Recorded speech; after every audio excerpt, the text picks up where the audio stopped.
presentation is not contained in his zoning administrator decision, but was raised for the first time tonight.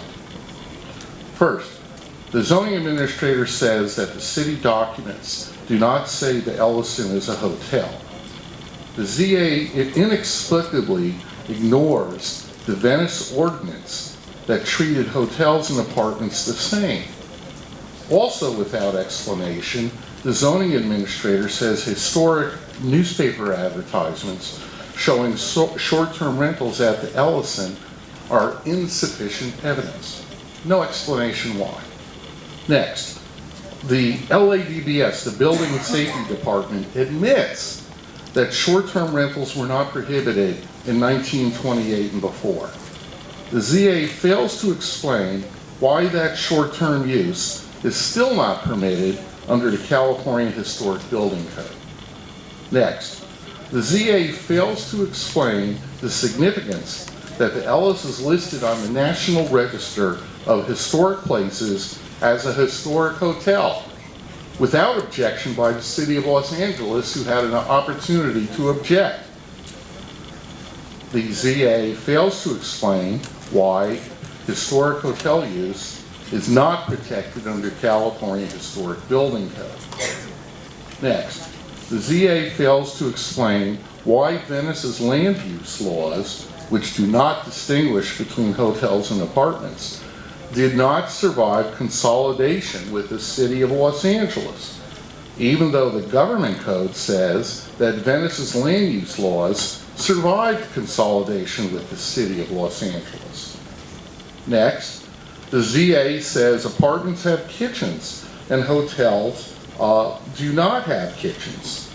He just said it a few minutes ago, without explaining how the City of Los Angeles has hundreds of hotels that have kitchens in every hotel room. And we provided lists of virtually all the hotels in Los Angeles that have kitchens as part of our evidence. Next, the ZA says there was no evidence that the Ellison was a legal hotel, but fails to explain away the evidence of the Venice Ordinance, the newspaper advertisements, the PhD thesis saying there was no distinction drawn between hotels and apartments in the 1920s in Venice, and the listing of the Ellison on the National Register of Historic Hotels. They also used the wrong law to define hotel. The ZA totally relied on the wrong law to obtain the definition of hotel. The ZA relied on the 1933 State Housing Act. The Ellison was built approximately 1913. The 1913 State Housing Law was the relevant law, and we provide a copy of the law in our supplement to our appeal to this commission. Not only that, the city attorney agrees with us that the relevant law is the 1913 State Housing Law, and the city attorney says that under that law we are a hotel. We provide the city attorney's letter in our supplement to our appeal. So we have the city attorney saying the 1913 law applies and that we're a hotel. And we have the zoning administrator saying the 1933 law applies and we're not a hotel. That alone, that conflict alone has to be resolved.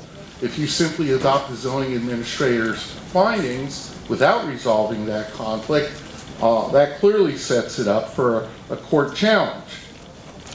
Next, the ZA fails to explain why prohibiting short-term rentals is not a violation of the Coastal Act. The ZA says prohibition of short-term rentals is not a development. Without explanation, the ZA ignores the Mandalay case which we cited, which recently held that a prohibition on short-term rentals in the coastal zone is a, quote, development, unquote, which requires Coastal Commission approval before such a law can take effect. That will be the subject of a challenge before the July 1 law prohibiting short-term rentals as well. The ZA completely ignores the recent court decision regarding 417 Oceanfront Walk, which says that there is no prohibition on short-term rentals in the city of Los Angeles. In summary, the Ellison historically was a hotel, and at the very least has proof of short-term rental use which has not been rebutted. There is no contrary evidence, and the ZA cites none. The evidence of short-term rentals is conclusive. The Ellison's historic use is protected by the California Historic Building Code, despite any Los Angeles ordinances to the contrary. That is the purpose of the California Historic Building Code, and that was totally ignored by the ZA. There's no findings in his written decision in that regard on this most critical of issues, as well as other issues I raised above. The ZA's findings do not support his conclusions. I'll turn it over to Mr. Robbins. And Mr. Robbins, you've got a minute and a half. There's going to be rebuttal time as well, but do what you can in the minute and a half, and then we're going to hear some public comment. The fundamental conflict from this is the right of a broader population to have access to the beach relative to a few people who live in an apartment building have access to the beach. That's what the coastal zone policy is all about. If you read the impact of Airbnb and other providers of short-term rentals on beach access, particularly units that have kitchens, and particularly units that are big enough to allow families, which these units are and do, you have set up a perfect conflict in here. Should 50 people live in 50 units all the time, or should up to thousands, tens of thousands of people be entitled to enjoy that beach? We all know Venice was built as a resort. We all know Venice was designed for short-term rentals. That's you read any history of Venice and you'll know that. It was part of it. It has, because of the changes in the economics and the changes in the demographic, it has returned to that demand from the time when Venice was a much, much rougher area than it is today. Okay, historic use recognizes that you have the right to go back to the authenticity and the impact of history. That is really what we're talking about here, notwithstanding all the other hyperbole. Thank you. Thank you very much. Okay, perfect timing there. We've got, we're moving to public comment now. As I said, we've got so many speaker cards here, we're going to have to go a minute a person. What I would also say is that a lot of folks, when they get up here, may just simply want to take less time than that. Don't feel compelled to use your entire minute. Obviously, a lot of people are spending their time to be here, and we appreciate you being here. Feel free to be concise. There are many other items on the agenda, but you do have up to a minute if you would like to use that.